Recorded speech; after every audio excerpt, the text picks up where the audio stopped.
CBS World News brings you the early morning reports from its correspondents at home and abroad. Here are the headlines of the biggest news received to 8 a.m. Eastern Wartime on Friday, June 26th. More than 1,000 RAF bombers raided Bremen and other German cities during the night. The British admit that Axis forces have driven 100 miles beyond the Egyptian border to a point 30 miles west of Masa Matruh. On the Russian front, there's no report of further Nazi advances in the Kharkov sector, but the defenders of Sevastopol continue to hold out against Nazi attacks.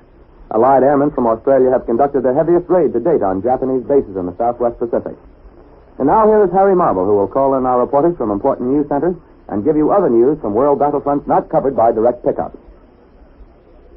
Before hearing more of that heavy British raid on Bremen direct from London, here is the news from the Southwest Pacific.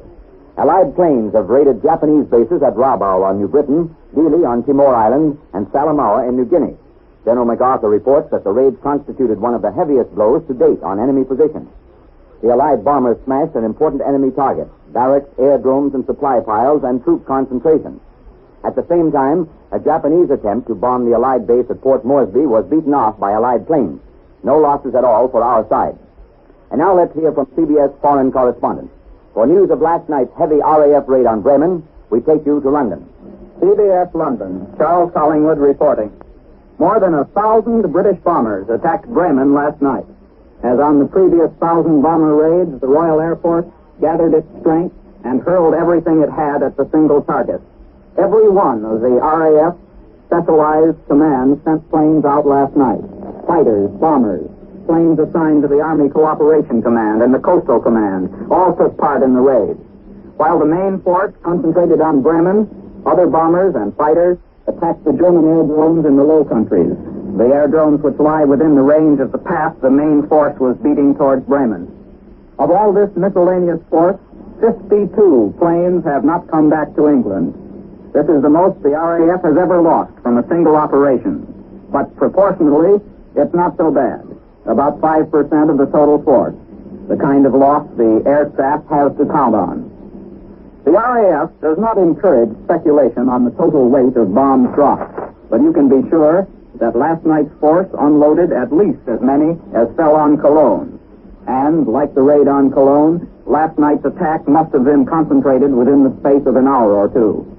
Quite apart from the terrifying effect of such a short raid, the hours of darkness are now so few that planes striking at Bremen don't have time to linger long over the target.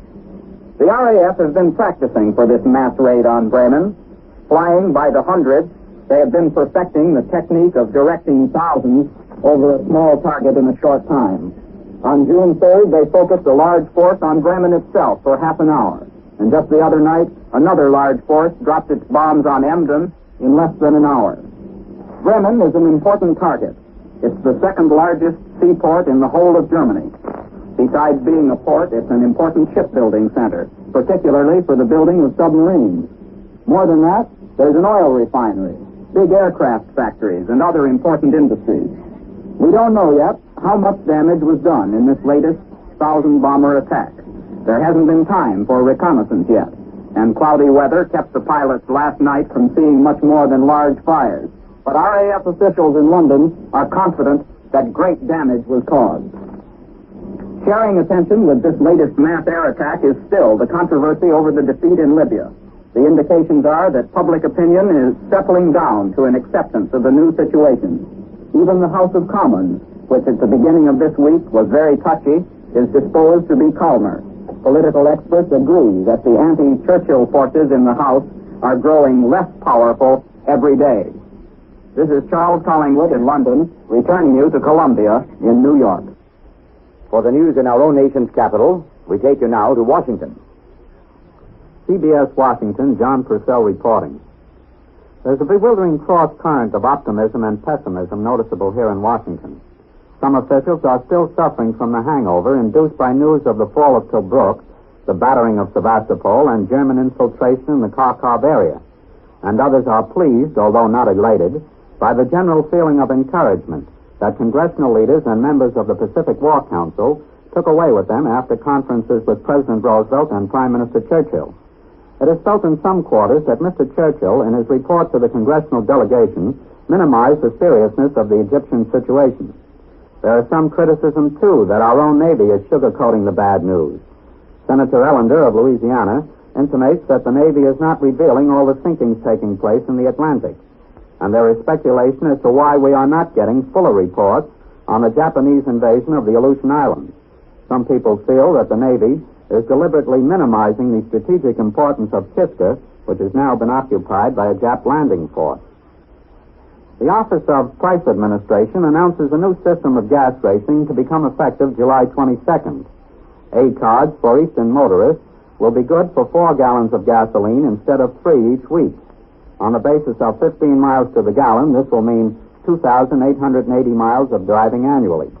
But only motorists who drive more than 1,800 miles to and from work will be eligible for supplemental rations. Those who receive B books will be entitled to 64 gallons of gas for 3 months' use. C coupons will be good for 384 gallons. Motorists applying for B and C books must, however, prove that their occupational driving exceeds 1,800 miles a year, and also that they have formed car-sharing clubs to take 3 or more persons to and from work. Applications for ration books will extend from July 9th through July 11th. And as a supplemental to rubber conservation and gasoline rationing, government agencies are inaugurating a drive for carpooling. The Public Roads Administration predicts that unless this is done, there will be a crisis soon in the transportation of war workers. This is John Purcell in Washington, returning you to CBS in New York. Now for a report direct from the Russian capital, we take you to Moscow.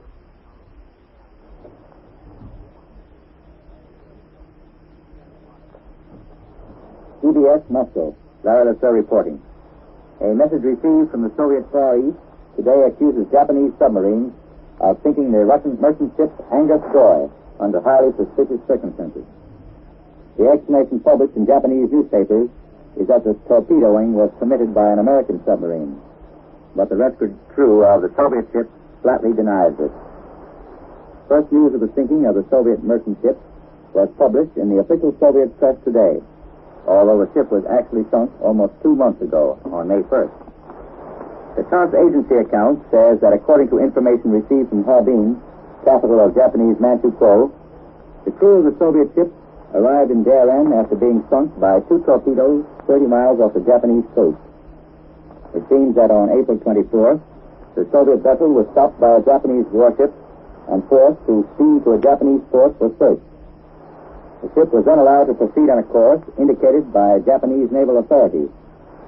But on the night of May 1st, the Soviet ship was hit by 2 torpedoes. The Russian crew took the lifeboat, and 2 Japanese submarines immediately surfaced and escorted the Soviet lifeboat to a Japanese ship. In spite of the fact that the sinking occurred in an area heavily guarded by Japanese naval forces, confirmed by the presence of 2 Japanese submarines on the spot, says the official Soviet news agency, Japanese newspapers allege that the ship was sunk by an American submarine. The rescued Soviet crew says that this explanation does not hold water. Over Sebastopol, the red banner of the Soviet Union still fluttered this morning, but the enemy has thrown in 2 new German and 1 new Romanian divisions against the Black Sea naval base. Their attacks are coming from the north and also from the directions of Inkerman and Balaclava. In the Ukraine, Soviet forces are slowly retreating before superior German forces. The Germans are striving to push their way eastward through the Don Basin. This is Larry Lasser returning you now to Columbia in New York. And that was Moscow. For a report direct from the important African front, we take you now to Cairo. The British short of good anti-tank guns. Finally, what about British generalship? The Yorkshire Post says particularly, what about the disastrous muddle that resulted in the capture by the enemy of a large garrison hastily thrown with inadequate means of resistance into Tobruk? You'll remember that at one time, Mr. Churchill was filling 3 posts, Premier, Defense Minister, and Leader of the House of Commons. In the last parliamentary storm, he handed over his House of Commons duties to Sir Stafford Cripps and kept the premiership in the Defense Ministry. Now, even some of Mr. Churchill's close supporters are preparing to urge him to consider the fact that being both Prime Minister and Defense Minister is too big a job for one man, even a Churchill. This is John McVeigh in London. We regret that we have been unable to contact our correspondent in Cairo as yet. That was a report from London. However, here are the latest Press Association bulletins from Cairo. British headquarters there report that German advance forces, now more than 100 miles inside Egypt, have reached a point 30 miles west of Marsa Matruh, anchor of the British defense line. Field Marshal Erwin Rommel's advanced spearhead of tanks and armored cars are driving ahead of a powerful Axis army consisting of all elements, including motorized infantry, and followed by a vast supply train in the greatest enemy drive of the war for Suez. British forces are working at fourth speed in an attempt to consolidate their Marsa Matruh line, 140 miles inside Egypt, in an attempt to stop the Germans and Italians advancing in 3 columns, the main one along the coastal railroad 2 miles to the south. The main forces of General Neil M. Ritchie's 8th British Army have not yet engaged the enemy. And now this is CBS in New York calling Cairo. Go ahead, Cairo.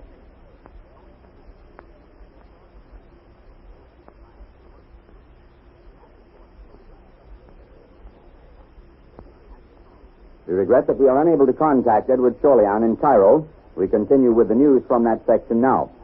Strong British mobile forces of tanks and armored cars are roaming the entire battle area, seeking to break up enemy spearheads and harass the massed forces following it, to give the defenders time to consolidate their emergency line. Here is the communique from the Middle Eastern Command. Our covering forces again engaged enemy advance troops yesterday. The enemy's main forces moved along the axis of the desert railway, and last night their leading elements were 30 miles west of Marsa Matruh. Our main forces were not engaged. This is the British communique. Rommel's main army was using the railroad which the British had built west of Marsa Matruh and was pushing relentlessly along it, using the caravan trails on both sides. And that is the latest situation in Egypt. The Chinese this morning are more hopeful than they have been for some days. Dispatches report that Generalissimo Chiang Kai-shek's troops have recaptured the rail center of Kwai-Ki, and the Chinese have also driven Japanese troops back 12 miles along the vital Nanchang-Hangzhou Railroad. This rail line, connecting Zhejiang and Jiangxi provinces, has been under bitter contest for weeks. About 50 to 60 miles of it still remains under Chinese control, and all enemy attempts to wrest this gap from the Chinese seem to be failing. Here in the Western Hemisphere, anti-German demonstrations continue in Argentina, and street outbreaks in Buenos Aires demonstrated how the people felt about Nazi violation of Argentine neutrality. That country, you know, is one of the 2 American republics that has not broken off relations with the Axis. Chile is the other. And now Buenos Aires has sent a strong note of protest to Germany over the sinking of an Argentine merchantman. Observers are convinced that the Germans must give satisfaction if friendly relations are to continue.